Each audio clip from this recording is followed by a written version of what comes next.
ముఖ్యమంత్రి హోదాలో ఉన్న వ్యక్తి వాళ్ళను ఉద్దేశించి చులకనగా అవమానకరంగా మాట్లాడితే బాధ అనిపించి ఇది మంచి పద్ధతి కాదు అని చెప్పేసి నేను ట్వీట్ చేయడం జరిగింది. వీళ్ళకి మద్దతుగా నా మద్దతు ఎప్పుడు కొనసాగుతుంది.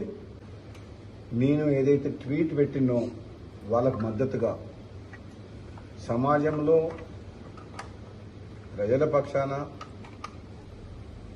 పనిచేస్తున్న వాళ్లకు తెలంగాణ ఉద్యమ సమయంలో చేసిన వాళ్ళ కృషిని